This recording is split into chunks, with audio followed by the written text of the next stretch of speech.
నమస్కారం ETV news కు స్వాగతం ముఖ్యాంశాలు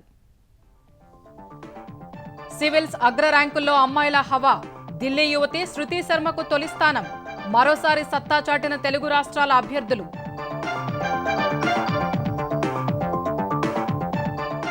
వైకాపా పాలనకు 3 ఏళ్లు పూర్తి హామీలన్నీ నెరవేర్చామన్న సీఎం జగన్ విధ్వంసం తప్ప అభివృద్ధి ఎక్కడుందని తెలుగుదేశం ప్రశ్న మంత్రి మల్లారెడ్డిపై దాడిని ఖండించిన తెరాస బాధ్యుల్ని వదిలిపెట్టబోమని వెల్లడి ఆరోపణలపై ఎదురుదాడికి దిగిన కాంగ్రెస్ నాయకులు తెలంగాణకు కేంద్ర సాయం శూన్యమన్న తెరాస నేతలు విభజన హామీలు అమలయ్యే వరకు పోరాటం కొనసాగిస్తామని పునరుద్ఘాటన ఢిల్లీ ఆరోగ్య మంత్రి సత్యేంద్ర జైన్ను అరెస్టు చేసిన ఈడీ హవాలా లావాదేవీలే కారణమని వెల్లడి తప్పుడు కేసుతో వేధిస్తున్నారన్న ఆమ్ ఆద్మీ కరోనాతో అనాథలైన పిల్లలకు కేంద్రం భరోసా అండగా నిలుస్తామన్న ప్రధాని పీఎం కేర్స్ ఫర్ చిల్డ్రన్స్ పథకం ప్రారంభించిన మోదీ హస్తినలో ఈదురుగాలుల బీభత్సం నేలకూలిన వృక్షాలు స్తంభాలు తెలంగాణ భవన్లో చెట్లు పడి దెబ్బతిన్న సిబ్బంది నివాసాలు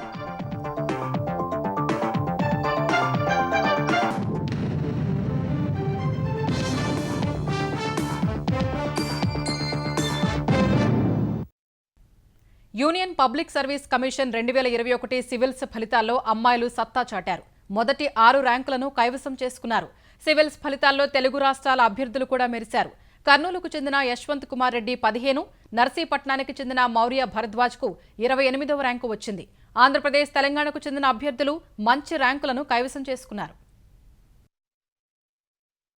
union public service commission UPSC నిర్వహించిన సివిల్స్ 2021 పరీక్షల్లో 685 మంది విజయం సాధించారు సివిల్స్ కు ఎంపికైన 685 మందిలో 508 మంది పురుషులు 177 మంది మహిళలు ఉన్నారు జనరల్ కేటగిరీలో 244 మంది ఈడబ్ల్యూఎస్ కోటాలో 73 మంది ఎంపికయ్యారు ఓబీఎస్ కోటాలో 203 మంది ఎస్సీ కోటాలో 105 మంది ఎస్టీ కోటాలో 60 మంది సత్తా చాటారు సివిల్స్ లో ఈసారి ఢిల్లీకు చెందిన శృతి శర్మ తొలి ర్యాంకు సాధించగా ఐఆర్ఎస్ అధికారినిగా పనిచేస్తున్న కోల్కతాకు చెందిన అంకిత అగర్వాల్ 2వ స్థానంలో నిలిచారు గామిని సింగ్లా ఐశ్వర్య వర్మ ఉత్కర్ష ద్వివేది తర్వాత 4 స్థానాల్లో నిలిచారు ఈసారి మొదటి 10 స్థానాల్లో 6 ర్యాంకులు మహిళా అభ్యర్థులకే దక్కాయి ఆంధ్రప్రదేశ్ తెలంగాణలకు చెందిన అభ్యర్థులు సైతం సివిల్స్ ర్యాంకులను కైవసం చేసుకున్నారు కర్నూలుకు చెందిన యశ్వంత్ కుమార్ రెడ్డి 15వ ర్యాంకు పూసపాటి సాహిత్య 24 నర్సీపట్నానికి చెందిన మౌర్య భరద్వాజ్ 28వ ర్యాంకు సాధించారు కొప్పిశెట్టి కిరణ్మయి 56 రాజంపేటకు చెందిన పూజిత 62 నంద్యాల జిల్లా కోవెలకుంట్లకు చెందిన గడ్డం సుధీర్ కుమార్ రెడ్డికి 69వ ర్యాంకు వచ్చింది చిత్తూరు జిల్లావాసి మాలెంపాటి అమిత్ నారాయణ 70 మహబూబాబాద్ కు చెందిన ఆకునూరు నరేష్ 117 కర్నూలు జిల్లా ఎమ్మిగనూరుకు చెందిన అంబికా జైన్ 128వ ర్యాంకులో నిలిచారు పల్నాడు జిల్లా పెదకూరపాడుకు చెందిన కన్నెధార మనోజ్ కుమార్ 157వ ర్యాంకు హనుమకొండకు చెందిన బి చైతన్యరెడ్డికి 161 హైదరాబాద్ కు చెందిన సయ్యద్ ముస్తఫాకు 162వ ర్యాంకు వచ్చింది ఆకవరం సస్యారెడ్డికి 214 ఎస్ కపిలేశ్వరరావుకు 297 విజయవాడకు చెందిన మహ్మద్ అబ్దుల్ రవూఫ్ 3వ ప్రయత్నంలో 309వ ర్యాంకు పొందారు కరీంనగర్ కు చెందిన విద్యామారి శ్రీధర్ 6వ ప్రయత్నంలో విజయం సాధించి 336వ ర్యాంకు కైవసం చేసుకున్నారు జగిత్యాల జిల్లా కోరుట్లకు చెందిన శరత్ నాయక్ తొలి ప్రయత్నంలోనే 374వ ర్యాంకుతో సత్తా చాటారు నల్లమూతు బాలకృష్ణకు 420 నాగర్ కర్నూలు జిల్లావాసి సంతోష్ కుమార్ రెడ్డి 488వ ర్యాంకు దక్కించుకోగా ఉప్పలూరు చైతన్యకు 470వ ర్యాంకు వచ్చింది వరంగల్ కు చెందిన రంజిత్ కుమార్ 574వ ర్యాంకు సిద్దిపేట జిల్లావాసి సాయి ప్రకాష్ 650వ ర్యాంకు సాధించారు ప్రణాళికాబద్ధంగా సిద్ధమై విజయం సాధించినట్లు ఎంపికైన అభ్యర్థులు చెప్పారు సో నాకు వచ్చిన ర్యాంక్కి ఐఏఎస్ వస్తుందండి నేను 2014లో ఎన్ఐటి వరంగల్ నుండి గ్రాడ్యుయేషన్ కంప్లీట్ చేశాను ఈసీఈలోని తర్వాత హైదరాబాద్ బెంగళూరులో డిఫరెంట్ ఎంఎన్సీస్లో వర్క్ చేశానండి ఇక్కడ ప్రజలకి ఏమైనా చేయాలి అన్న ఇన్స్పిరేషన్తో సివిల్ సర్వీసెస్లోకి రావడం అనేది జరిగిందండి ప్రిపరేషన్ నేను ఇంట్లో నుంచే చేశాను ఇక్కడ this was my third interview actually so last 2 years కూడా కాన్సిక్యూటివ్గా I appeared for the interview మంచి ప్లాన్డ్గా ఒక స్ట్రాటజీతో అప్రోచ్ అయ్యాము thankfully result has been positive sir ఇది 6th అటెంప్ట్ సార్ నాది ముందు 2 మెయిన్స్ ఇచ్చాను ఇది ఫస్ట్ ఇంటర్వ్యూలోనే నాకు 336 ర్యాంక్ వచ్చింది సార్ నా తల్లిదండ్రులే దీనికి కారణం వాళ్ళకే ఈ క్రెడిట్ అంతా నాది I'm a doctor, veterinary doctor అండి. నాది గ్రాడ్యుయేషన్ 2020లో అయిపోయింది. ఇది నా ఫస్ట్ అటెంప్ట్. ప్రిపరేషన్ స్టార్ట్ చేసి ఇప్పటికి 5 years అవుతుందండి. 2017లో స్టార్ట్ చేశాను. ప్రిలిమ్స్ అయిపోతే మెయిన్స్ ఇంటర్వ్యూ వెళ్తానన్న కాన్ఫిడెన్స్ నాకు ఫస్ట్ నుంచే ఉండే. నా మొదటి ప్రయత్నంలో నేను ప్రిలిమ్స్ అవ్వలేదండి. రెండో ప్రయత్నంలో నేను ఇంటర్వ్యూ వరకు వెళ్ళాను, బట్ ఫైనల్ లిస్ట్లో అవ్వలేకపోయాను. ఇది మూడో ప్రయత్నం అండి. ఫెయిల్ అయినప్పుడు నాకు కొన్ని మిస్టేక్స్ కనిపించాయండి పొటెన్షియల్గా. అవి రెక్టిఫై చేసుకోవడానికి నేను ఎక్కువ ఫోకస్ చేశాను. ఒక మంచి మెంటరు, ప్రాపర్ ప్రణాళిక ఉంటే సక్సెస్ అనేది ఈజీగా వస్తుందండి. సివిల్స్ విజయం సాధించిన వారిని ప్రధాని నరేంద్ర మోదీ అభినందించారు. సఫలం కాలేని వారి బాధను అర్థం చేసుకోగలనన్న ఆయన మళ్లీ ప్రయత్నించి విజయం సాధించాలని సూచించారు. ప్రజల ప్రేమ ఆశీస్సులతో ముఖ్యమంత్రిగా బాధ్యతలు చేపట్టి 3 ఏళ్లు అవుతోందంటూ జగన్ ట్వీట్ చేశారు. ప్రజల నమ్మకాన్ని నిలబెట్టుకుంటూ 95% పైగా హామీలు అమలు చేశామని చెప్పారు. ఎన్నో మంచి కార్యక్రమాలకు శ్రీకారం చుట్టామని ట్విట్టర్లో పేర్కొన్నారు. రాబోయే రోజుల్లో మరింత సేవ చేస్తానని హామీ ఇచ్చారు. ప్రజల ప్రేమాభిమానాలు తనపై ఎప్పటికీ ఇలానే ఉండాలని కోరుకుంటున్నట్లు తెలిపారు. అటు ఏపీలో వైకాపా సర్కారు ఏర్పడి 3 ఏళ్లు పూర్తయిన వేళ రాష్ట్ర వ్యాప్తంగా వైకాపా శ్రేణులు సంబరాలు నిర్వహించాయి. తిరుపతిలో నిర్వహించిన వేడుకల్లో పాల్గొన్న మంత్రి పెద్దిరెడ్డి రామచంద్రారెడ్డి కేక్ కట్ చేసి పార్టీ శ్రేణులతో ఆనందం పంచుకున్నారు. 2019 ఎన్నికలకు ముందు ఇచ్చిన హామీల్లో 96% అమలు చేశామని వివరించారు. వచ్చే ఎన్నికల్లో గతంలో కంటే ఎక్కువ సీట్లు సాధిస్తామన్నారు. అటు అనకాపల్లి జిల్లా చోడవరంలో ఎమ్మెల్యే కరణం ధర్మశ్రీ సంబరాల్లో పాల్గొన్నారు. విజయనగరం, పార్వతీపురం, మన్యం జిల్లాల్లో వైకాపా శ్రేణులు సంబరాలు నిర్వహించాయి. జగన్ రెడ్డి 3 ఏళ్ల పాలనపై తెలుగుదేశం ఘాటు విమర్శలు గుప్పించింది. జగన్ పాలనపై 3 మాటల్లో చెప్పాలంటే విద్వేషం, విధ్వంసం, విషాదంతో సాగిందని తెలుగుదేశం ప్రధాన కార్యదర్శి లోకేష్ అన్నారు. 3 ఏళ్లలో జగన్ రెడ్డి సాధించింది శూన్యమని విమర్శించారు. మరో 2 ఏళ్లు ఇదే ప్రభుత్వం కొనసాగితే ఆంధ్రప్రదేశ్ సర్వనాశనం కావటం ఖాయమని ఆందోళన వ్యక్తం చేశారు. 3 ఏళ్ల జగన్ పాలనను ఆంధ్రప్రదేశ్ ప్రజలు అసహించుకుంటున్నారని తెలుగుదేశం ఆంధ్రప్రదేశ్ అధ్యక్షుడు అచ్చెన్నాయుడు ధ్వజమెత్తారు. ప్రజలు జగన్ సర్కారుపై తీవ్ర ఆగ్రహంతో ఉన్నారని వ్యాఖ్యానించారు. ఏపీలో ముందస్తు ఎన్నికలు వచ్చే అవకాశం ఉందని అభిప్రాయపడ్డారు. బడుగు బలహీన వర్గాలను ఏం ఉద్ధరించారని, సామాజిక న్యాయభేరీ బస్సు యాత్ర చేస్తున్నారని మండిపడ్డారు. మేము బటన్ నొక్కి మీ అకౌంట్లో డబ్బులు వేస్తున్నాం కదా, మిగతా కార్యక్రమాలు మీకు అడగడానికి హక్కు ఎక్కడ ఉందని అడుగుతున్నాడు. అసలు మంత్రే తెలివి ఉందా, తెలివి లేదా? అయ్యా ధర్మాన ప్రసాదరావు గారు అప్పులు తెచ్చి మీట నొక్కితే ముఖ్యమంత్రిగా జగన్మోహన్ రెడ్డి అవసరం లేదు, మంత్రులుగా మీరు అవసరం లేదు. నేను ఒక మనిషికి పెట్టుకుంటే మీటలు నొక్కి ప్రజలకి ఇవ్వడానికి పదవులు అవసరం లేదు, ప్రభుత్వం అవసరం లేదు. అనేకమైనటువంటి అవస్థలతో ఈ రాష్ట్ర ప్రజలు బాధపడుతుంటే ఈ రోజు మీరు సామాజిక న్యాయం అని చెప్పి బయలుదేరారు. ఏం సామాజిక న్యాయం? ఇక విరామం లేకుండా మరింత దూకుడుగా ప్రజా సమస్యలపై పోరాటాలు చేయాలని నేతలకు తెలుగుదేశం అధినేత చంద్రబాబు పిలుపునిచ్చారు. పార్టీ ముఖ్య నేతలతో ఆయన వ్యూహ కమిటీ సమావేశం నిర్వహించారు. ఒంగోలు మహానాడు ప్రజా విజయంగా అభివర్ణించారు. అరాచక విధ్వంస పాలనపై తిరుగుబాటుకు మహానాడు వేదిక అయిందని ఆయన పేర్కొన్నారు. రాష్ట్ర ప్రజల భవిష్యత్తుకు మహానాడుతో భరోసా వచ్చిందన్నారు. రాష్ట్రాన్ని సర్వనాశనం చేసిన జగన్ రాజకీయాలకే అనర్హుడని నిర్వహించారు.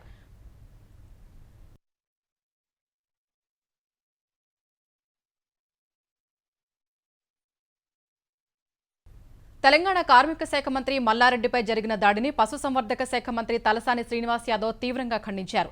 ప్రజాస్వామ్యంలో ఈ తరహా దాడులు సరికాదని స్పష్టం చేశారు. ఒక మంత్రిగా ప్రభుత్వం చేసిన పనులు చెబుతారని, కేవలం రెడ్డి కార్పొరేషన్ గురించే మాట్లాడాలి అనడం సబబు కాదని తెలిపారు. ఈ వ్యవహారం వెనుక ఎవరున్నా చట్టం తన పని తాను చేసుకువెడుతుందని తలసాని స్పష్టం చేశారు. మా ప్రభుత్వం వచ్చినాక ఒకటే కమ్యూనిటీ కాదు, అందరికి ఏమేం చేశారు అవన్నీ చెప్పవలసిన బాధ్యత ఉంటుంది. ఆయన చెప్పండి. రెండోది, ఆయన వయసు రీత్యా కూడా ఆయనను గౌరవించవలసినటువంటి బాధ్యత ఉన్నది. మీరు సంఘం మీటింగ్ పెట్టినప్పుడు సంఘం మీద గౌరవంతో ఆయన ఆ మీటింగ్ అటెండ్ అయ్యిండు. ఒకవేళ ఆయన మీటింగ్కి అటెండ్ కాలేదనుకో ఏం చేస్తారా? అంటే మీరు ఏది అడిగినా అది చెప్పి వదిలిపెట్టి వెళ్ళిపోవాలంటారు. అది కరెక్ట్గా ఎవరియో పేర్లు నా దగ్గర అక్కర్లేదండి. అంటే డెఫినెట్గా ఉన్న వ్యవస్థలు వాళ్ళ పని వాళ్ళు చేసుకుంటారు. మంత్రి మల్లారెడ్డిపై దాడి చేసిన ఘటనలో కాంగ్రెస్ నాయకులపై పోలీసులు కేసు నమోదు చేశారు. పీసీసీ అధ్యక్షుడు రేవంత్ రెడ్డి అనుచరులే దాడి చేశారని స్థానిక తెరాస ప్రజాప్రతినిధులు ఫిర్యాదు చేశారు. ఫిర్యాదు స్వీకరించిన ఘట్కేసర్ పోలీసులు మూడుచింతలపల్లి జడ్పీటీసీ సింగిరెడ్డి హరివర్ధన్ రెడ్డి, సోమశేఖర్ రెడ్డి తదితరులపై వివిధ సెక్షన్ల కింద కేసు నమోదు చేశారు. మరోవైపు టీపీసీసీ అధ్యక్షుడు రేవంత్ రెడ్డి సభా వేదికగా తనను హత్య చేసేందుకు కుట్ర పన్నారని కార్మిక శాఖ మంత్రి మల్లారెడ్డి ఆరోపించారు. ఇలాంటి దాడుల్ని చట్టపరంగా ఎదుర్కొంటామన్నారు.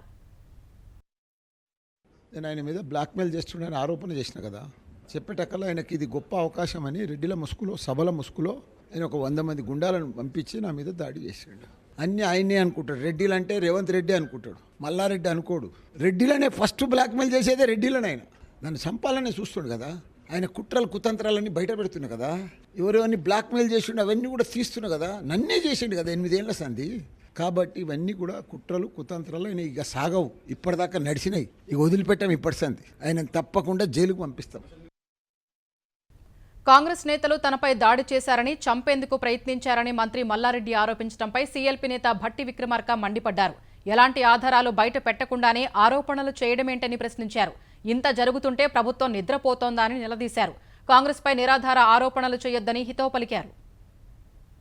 మల్లారెడ్డి గారు ఒక మంత్రి, రాష్ట్రానికి సంబంధించి ఒక రాష్ట్ర మంత్రిగా ఆయన మీద నా మీద ఎవరో దాడి చేశారు, కుట్ర జరుగుతుందని అన్నప్పుడు then what is government is doing? Are they sleeping? Are you capable of holding that post? ఒక మంత్రిగా what nonsense is speaking? కరోనాతో తల్లిదండ్రుల్ని కోల్పోయిన పిల్లలకు దేశమంతా అండగా ఉందని ప్రధాని నరేంద్ర మోదీ అన్నారు. కరోనాతో అనాథలైన చిన్నారుల కోసం పీఎం కేర్స్ ఫర్ చిల్డ్రన్ పథకాన్ని వర్చువల్గా మోదీ ప్రారంభించారు. ఈ పథకం ద్వారా వారికి అన్ని రకాలుగా అండగా ఉంటామన్నారు. చిన్నారులకు నాణ్యమైన విద్య సహా నెలవారీ ఖర్చులకు ఇతర పథకాల ద్వారా 4,000 అందిస్తామని తెలిపారు. అర్హులు పేర్లు నమోదు చేసుకునేందుకు పీఎం కేర్స్ ఫర్ చిల్డ్రన్ పేరుతో ఒక పోర్టల్ను మోదీ ప్రారంభించారు. ఈ చిన్నారులకు ఉన్నత విద్యకు రుణాలు, వైద్య చికిత్సల కోసం ఆయుష్మాన్ హెల్త్ కార్డులు అందిస్తున్నట్లు ప్రధాని పేర్కొన్నారు. చదువుకునే యువకులకు 18 నుంచి 23 ఏళ్ల వరకు నెలకు స్టైఫండ్ అందిస్తామని, 23 ఏళ్లు దాటిన తర్వాత ఒకేసారి వారి ఖాతాల్లో 10 లక్షలు జమ చేస్తామని మోదీ స్పష్టం చేశారు. पीएम केयर्स फॉर चिल्ड्रन आप सभी ऐसे कोरोना प्रभावित बच्चों की मुश्किलें कम करने का एक छोटा सा प्रयास है, जिनके माता और पिता दोनों नहीं रहे। बच्चों की अच्छी और अबाधित पढ़ाई के लिए उनके घर के पास के ही सरकारी या फिर प्राइवेट स्कूलों में उनका एडमिशन कराया जा चुका है। पीएम केयर्स के जरिए ऐसे बच्चों की कॉपी, किताबों और यूनिफॉर्म्स के खर्चों को भी उठाया जाएगा। हायर एजुकेशन के लिए एजुकेशन लोन चाहिए होगा तो पीएम केयर्स उसमें भी मदद करेगा। ऐसे बच्चे तो आगे भविष्य के सपनों के लिए और भी पैसों की जरूरत होगी।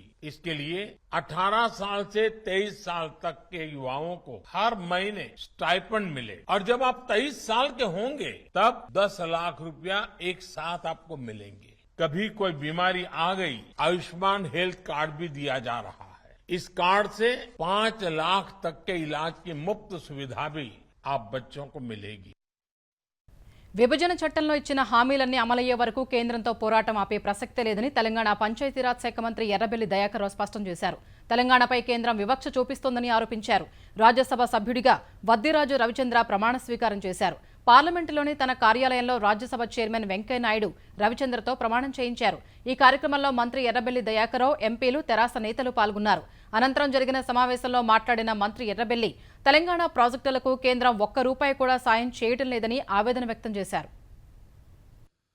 ఈరోజు పల్లె ప్రగతికి కూడా మనకు డబ్బులు ఇవ్వవలసినవి కూడా అనగదొక్కి పెట్టింది. ఎట్లా బదనం చేయాలని చూస్తున్నది. గ్రామ పంచాయతీలకు వచ్చే నిధులు మనకు అక్కది, మనకి ఇచ్చే డబ్బులు కూడా ఇచ్చే పరిస్థితి లేకుండా అనగదొక్కి ఓ పక్క బండి సంజయ్ గారు మరి కేంద్రం మీద పోరాటం చేస్తాడో ఎవరి మీద పోరాటం చేస్తాడో తెలియదు. మనకు వచ్చింది కూడా కేంద్రమే, మరి ఆయన ధర్నా చేస్తాడట. మరి రాష్ట్రానికి రావాల్సిన వాటాలు మీరు ఎందుకు ఇస్తలేరని ఈ కాంగ్రెస్, బీజేపీ వాళ్ళు, ఎంపీలు మాట్లాడారు. కానీ తెలంగాణకు వచ్చి కేసీఆర్ గారిని బదనం చేసి ఏర్పాటు చేస్తున్నారు.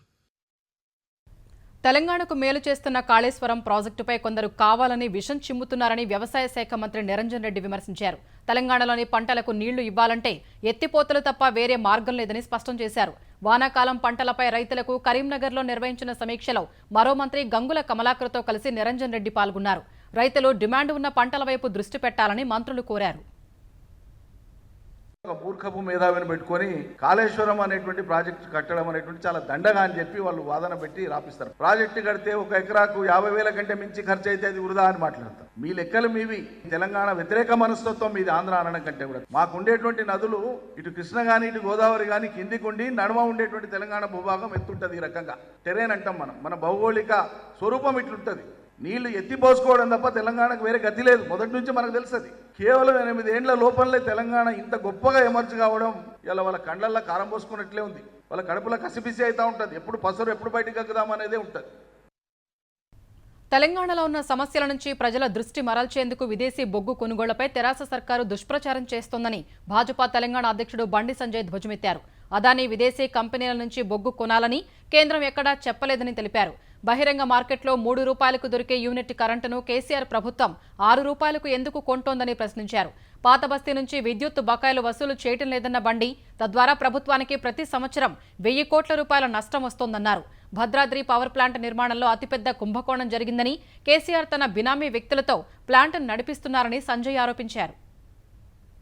ముఖ్యమంత్రి ఆలోచనలే కుట్రలు, ముఖ్యమంత్రి విధానాలే కుతంత్రాలు. ఆయన ఏం చేసినా కమిషన్ ఉండాలి, బినామీ ఆస్తులు సంపాదించుకోవాలి, ఆయన కుటుంబం బతకాలి, ఆయన అనుచరులు బతకాలని చెప్పి ఆలోచన తప్ప వేరే కాదు. భద్రాద్రి పవర్ ప్లాంట్ నుంచి ఇప్పటి వరకు కూడా అనేక స్కామ్లు, అనేక కుంభకోణాలు, అనేక అవినీతి ఆరోపణలు మూటగట్టుకున్న ముఖ్యమంత్రికి ఈ రాష్ట్రాన్ని పాలించే హక్కు లేదన్న విషయాన్ని భారతీయ జనతా పార్టీ డిమాండ్ చేస్తున్నది. తెలుగుదేశం ఆంధ్రప్రదేశ్ అధ్యక్షుడు అచ్చెన్నాయుడుపై వైకాపా ఎమ్మెల్సీ దువ్వాడ శ్రీనివాస్ తీవ్రస్థాయిలో వ్యాఖ్యలు చేశారు. అచ్చెన్నాయుడు రోడ్డుపైకి వస్తే అంకుశం సినిమాలో విలన్ని కొట్టినట్లు కొడతానని హెచ్చరించారు. వైకాపా అధికారంలోకి వచ్చి 3 ఏళ్లు పూర్తయిన సందర్భంగా శ్రీకాకుళం జిల్లా టెక్కలి వద్ద వైఎస్ఆర్ విగ్రహానికి దువ్వాడ శ్రీనివాస్ నివాళులర్పించారు. జగన్పై ఆరోపణలు చేస్తే ఆత్మాహుతి దళంలా మారడానికి కూడా సిద్ధమేనని అన్నారు.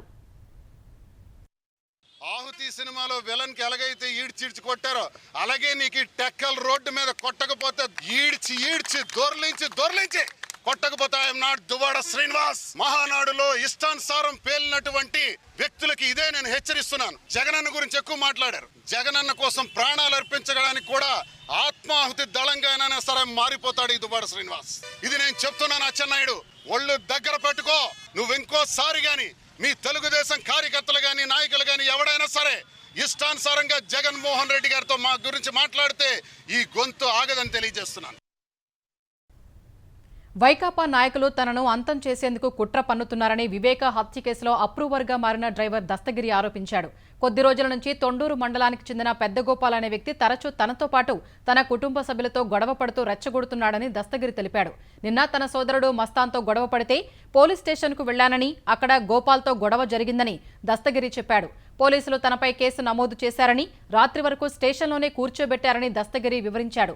జరిగిన విషయాలన్నింటిపై కడప ఎస్పీ కార్యాలయంలో ఫిర్యాదు అందజేశారు. తన ప్రాణాలకు ఏం జరిగినా వైకాపా నాయకులదే బాధ్యతని అన్నారు. అంటే మస్తాన్ అనేవాడిని ఇబ్బంది పెడితే ఖచ్చితంగా నేను వస్తానని కదా, అతనికైతే టార్గెట్ పెట్టినారు. ఏదో ఒకటి చేయాలా, ఇతన్ని ఏదో ఒకటి మొత్తానికైతే అంతం చేయాలనే ప్లానింగ్లో ఉన్నారు. దీని ప్రకారంగా ఎస్పీ సార్ దృష్టికి తీసుకుపోతే ఖచ్చితంగా సార్ యాక్షన్ తీసుకుంటారని నాకు మంచి నమ్మకం ఉంది. వైకాపా వాళ్ళే అంటే ఎందుకైనా ఈ కేసులో ముఖ్యంగా నేను వాళ్ళకి యాంటీగా ఉండా కదా అన్నప్పుడు, ఇప్పుడు యాంటీగా ఉండా ప్లస్ దీనికి సాక్ష్యంగా నిలబడినా కాబట్టి నేను అనేవాడిని అంతమైతే ఈ సాక్ష్యమే లేకుండా ఉంటే కేసు ఏం చెల్లుతుంది అనే విధంగా వాళ్ళు ప్లాన్ చేసుకుని ఈ విధంగా చేస్తూ ఉంటారు. ట్రైబ్యునల్ అవార్డులకు లోబడే శ్రీశైలం నాగార్జున సాగర్ జలాశయాల రూల్ కర్వ్స్ ఉంటాయని ఆంధ్రప్రదేశ్ జలవనరుల శాఖ ఈఎన్సీ నారాయణరెడ్డి అన్నారు. కృష్ణానది యాజమాన్య బోర్డు జలాశయాల పర్యవేక్షణ కమిటీ 2వ సమావేశం హైదరాబాద్ జలసౌధలో జరిగింది. కేఆర్ఎంబీ సభ్యుడు రవికుమార్ పిళ్ళై నేతృత్వంలో జరిగిన సమావేశానికి ఏపీ ఈఎన్సీ, జెన్కో అధికారులు హాజరు కాగా తెలంగాణ అధికారులు గైర్హాజరయ్యారు. కేంద్ర జలసంఘం సంచాలకులు రిషి శ్రీవాస్తవ దృశ్య మాధ్యమం ద్వారా సమావేశంలో పాల్గొన్నారు. శ్రీశైలం నాగార్జున సాగర్ జలాశయాల రూల్ కర్వ్స్, జల విద్యుత్ ఉత్పత్తి, వరద సమయంలో నీటి లెక్కింపు సహా సంబంధిత అంశాల విధి విధానాలపై చర్చించారు. జాతీయ ప్రయోజనాలను దృష్టిలో ఉంచుకుని 2 రాష్ట్రాలకు ఉభయతారకంగా రూల్ కర్వ్స్ ఉంటాయని ఏపీ ఈఎన్సీ నారాయణరెడ్డి సమావేశం తర్వాత చెప్పారు. మనీ లాండరింగ్ కేసులో ఢిల్లీ ఆరోగ్య శాఖ మంత్రి సత్యేందర్ జైన్ను ఎన్ఫోర్స్మెంట్ డైరెక్టరేట్ ఈడీ అరెస్టు చేసింది. గత నెలలో సత్యేందర్ కుటుంబానికి చెందిన కంపెనీల్లో 4,81,00,000 రూపాయల విలువైన ఆస్తులను ఈడీ అటాచ్ చేసింది. ఈ కేసులో తాజాగా సత్యేందర్ జైన్ను అరెస్టు చేసినట్లు ఈడీ అధికారులు తెలిపారు. ఈడీ తీరుపై Delhi CM, Aam Aadmi party convener Arvind Kejriwal మండిపడ్డారు. ప్రతిపక్షాలను బెదిరింపులకు గురిచేసేందుకు భాజపా సర్కారు కేంద్ర ప్రభుత్వ దర్యాప్తు సంస్థల్ని వాడుకుంటోందని ఆయన మండిపడ్డారు. 8 ఏళ్ల నాటి తప్పుడు కేసుతో వేధిస్తున్నారని మరో మంత్రి మనీష్ సిసోడియా ఆరోపించారు. హిమాచల్ ప్రదేశ్ ఆమ్ ఆద్మీ పార్టీ ఇన్ఛార్జిగా ఉన్న జైన్ను కావాలని ఇబ్బంది పెడుతున్నారని అన్నారు. హిమాచల్లో భాజపాకు ఓటమి భయం పట్టుకుందని సిసోడియా ఎద్దేవా చేశారు. దేశ రాజధాని ఢిల్లీలో ఈదురుగాలులతో కూడిన వర్షం బీభత్సం సృష్టించింది. భీకర గాలులతో కూడిన వర్షానికి పలుచోట్ల చెట్లు, ట్రాఫిక్ సిగ్నల్ స్తంభాలు నేలకూలాయి. బారికేడ్లు సైతం చెల్లాచెదురుగా పడిపోయాయి. ఫలితంగా వాహన రాకపోకలకు అంతరాయం ఏర్పడింది. మరికొన్ని చోట్ల విద్యుత్ సరఫరాకు అంతరాయం కలిగింది. మొదట చిరుజల్లులతో వర్షం ప్రారంభం కాగా తర్వాత భీకర గాలులు తోడయ్యాయి. రహదారులపై చెట్లు కూలి mandi house, Raisina road, Jantar Mantar, ITO వద్ద ట్రాఫిక్కు అంతరాయం ఏర్పడింది. జామా మసీద్ పైభాగంలో కొంత దెబ్బతిందని షాహీ ఇమాం సయ్యద్ అహ్మద్ బుఖారీ తెలిపారు. ఈదురుగాలులకు తెలంగాణ భవన్లో భారీ వృక్షాలు కూలి సిబ్బంది నివాసాలు దెబ్బతిన్నాయి. వాటిని పరిశీలించిన రెసిడెంట్ కమిషనర్ త్వరగా పునరుద్ధరించాలని ఆదేశించారు. భారతీయ కిసాన్ యూనియన్ నాయకుడు రాకేష్ టికాయత్పై కొందరు నిరసనకారులు నల్లసిరాతో దాడి చేశారు. బెంగళూరులో ఓ కార్యక్రమంలో పాల్గొన్న ఆయనపై గుర్తు తెలియని వ్యక్తులు నల్లసిరా చల్లారు. వెంటనే కార్యక్రమానికి హాజరైన రైతు నేతలు నిరసనకారులపై దాడి చేశారు. ఈ ఘటనతో కార్యక్రమం జరిగిన ప్రాంగణం రణరంగంగా మారింది. ఒకరినొకరు కుర్చీలతో దాడి చేసుకున్నారు. టికాయత్ బెంగళూరు రాకకు వ్యతిరేకంగా కర్ణాటకలో ఆందోళనలు జరుగుతున్నాయి. ఈ క్రమంలో ఈ ఘటన చోటు చేసుకుంది.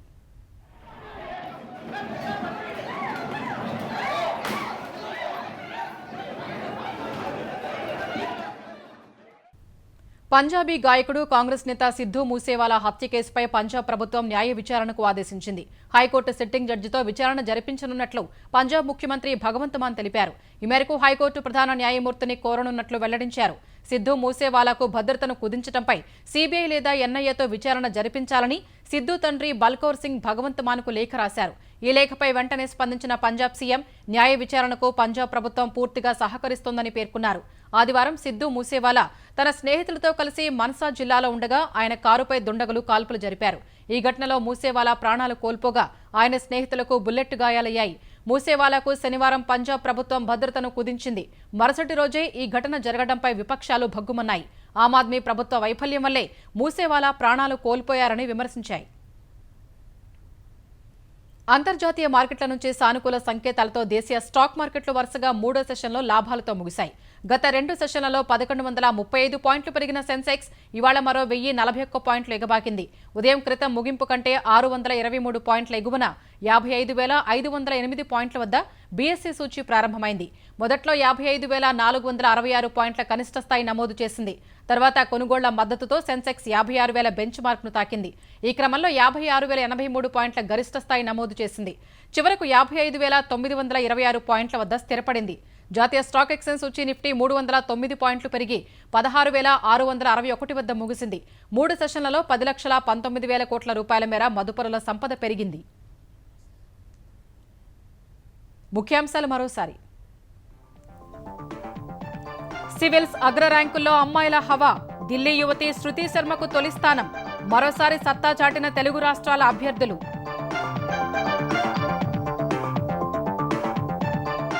వైకాపా పాలనకు 3 ఏళ్లు పూర్తి. హామీలన్నీ నెరవేర్చామన్న సీఎం జగన్. విధ్వంసం తప్ప అభివృద్ధి ఎక్కడుందని తెలుగుదేశం ప్రశ్న. మంత్రి మల్లారెడ్డిపై దాడిని ఖండించిన తెరాస. బాధ్యుల్ని వదిలిపెట్టబోమని వెల్లడి. ఆరోపణలపై ఎదురుదాడికి దిగిన కాంగ్రెస్ నాయకులు. తెలంగాణకు కేంద్ర సాయం శూన్యమన్న తెరాస నేతలు. విభజన హామీలు అమలయ్యే వరకు పోరాటం కొనసాగిస్తామని పునరుద్ఘాటన. ఢిల్లీ ఆరోగ్య మంత్రి సత్యేంద్ర జైన్ను అరెస్టు చేసిన ఈడీ. హవాలా లావాదేవీలే కారణమని వెల్లడి. తప్పుడు కేసుతో వేధిస్తున్నారన్న ఆమ్ ఆద్మీ. కరోనాతో అనాథలైన పిల్లలకు కేంద్రం భరోసా. అండగా నిలుస్తామన్న ప్రధాని.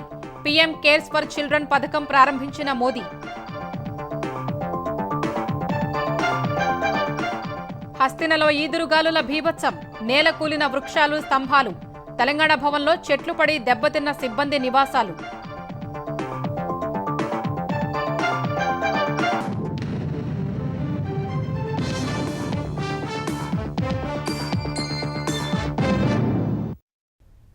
ఈటీవీ న్యూస్ సమాప్తం. నమస్కారం.